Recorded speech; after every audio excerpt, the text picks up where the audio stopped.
بسم الله الرحمن الرحيم الحمد لله رب العالمين والصلاة والسلام على سيدنا محمد وعلى آله وأصحابه ومن اهتدى بهداه إلى يوم الدين. Abad.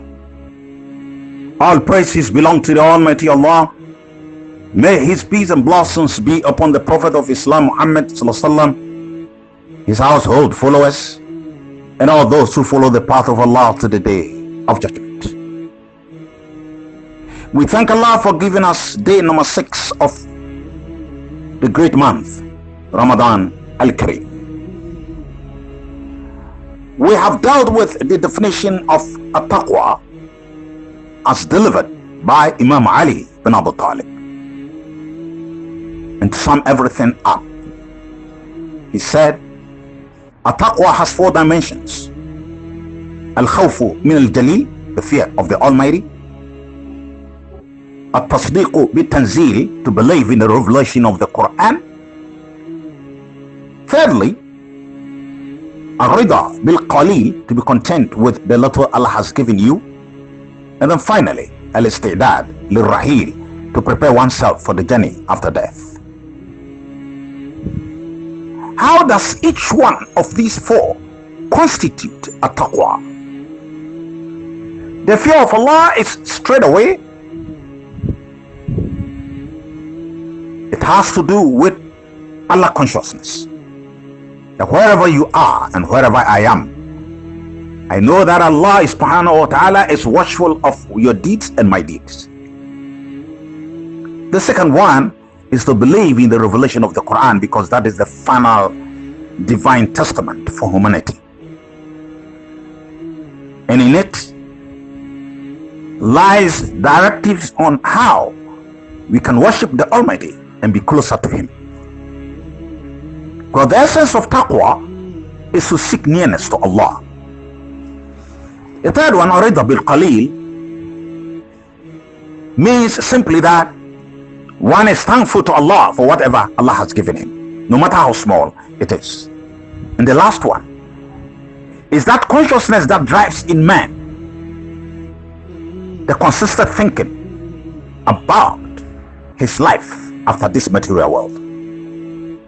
In a nutshell, each one of them represents a taqwa, the fear of Allah. But this afternoon, I would like to look at the importance of a taqwa before we even look at how to acquire a taqwa. Because the importance of a taqwa has to come before its acquisition, so that the self will be motivated to look for it. According to the Prophet of Islam, there were 3 gentlemen who got trapped in a cave. And here, when they got trapped, Allah subhanahu wa ta'ala touched them with His grace and power and compassion because of the element of at-taqwa exhibited by each one of them. 3 young men went on an errand. According to the Prophet of Islam, Muhammad sallallahu alaihi wasallam, the 3 young men went on an errand, and there was a heavy windstorm. So all the three hid themselves in a cave. There was a cave that had its entrance open, and they entered. When they entered the cave, the entrance to the cave was blocked by a moving rock. The storm was so huge that it moved the rock to block the entrance of the cave. Now, the storm had weathered. They would like to come out of the cave, and there was no exit. One of them suggested that each one of them should remember a good act that he did for the sake of Allah and for the fear of Allah. The first one was a young man who every evening used to give his old parents milk in a vessel. One evening, he brought the milk and his parents had slept. In order not to inconvenience them, he held the vessel in which the milk was, stood on his feet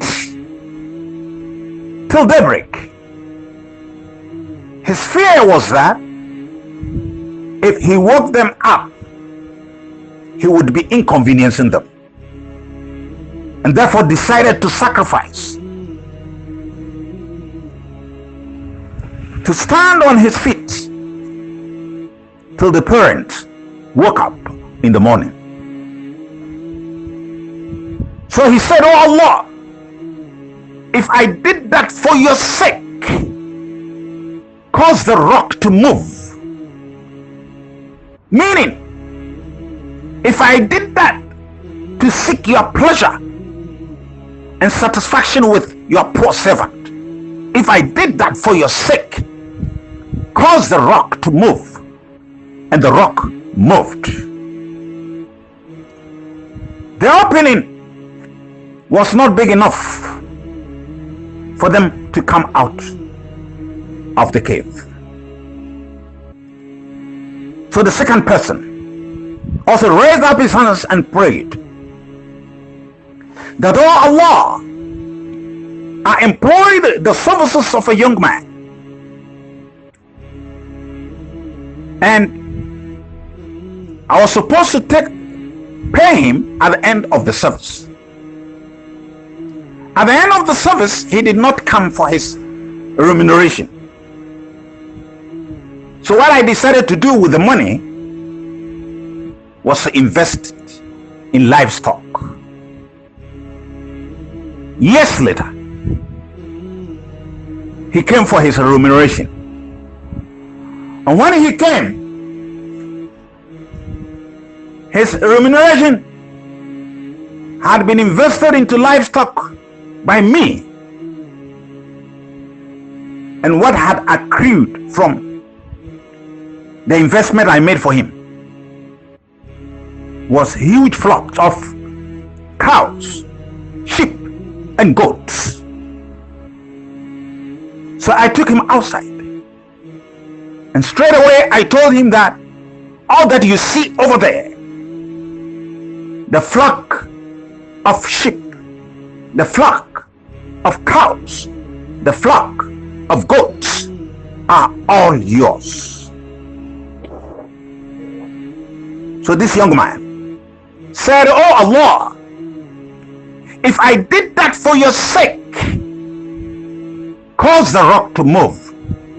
And the rock moved. The last person, and I call him, that individual, I call him a generational figure, because what he did is a huge challenge for the young generation of today. This young man had an uncle, and the uncle had a daughter,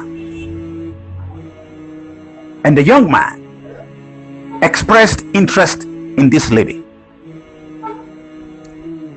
He used every means to woo the lady, and he did not succeed.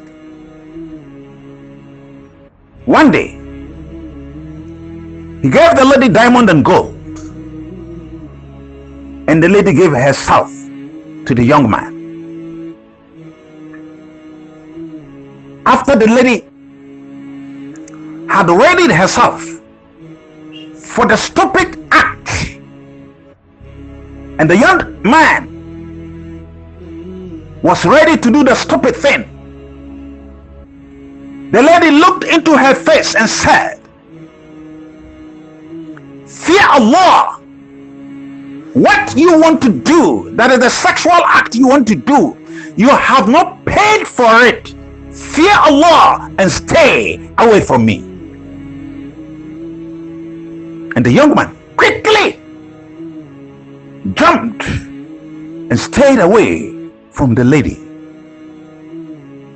So he also said, oh Allah, if I did that for your sake, cause the rock to move. And the rock moved. And now the opening was enough for them to get out of where they were. A quick reflection on this story shows the huge importance of at-taqwa. And the Prophet Muhammad sallallahu in his interpretation of a verse in Surah Al-Talaq says that there is a verse in the Quran. If Muslims were to understand it and live by it, they would succeed in this world and in the hereafter. And he read, وَمَنْ يَتَّقِ اللَّهَ يَجْعَلْ لَهُ مَخْرَجًا. That anyone who fears Allah, Allah will get him out of difficult situations. Three young men feared Allah, and Allah got them out of that sticky situation. Ramadan is aimed at helping the individual to attain a taqwa.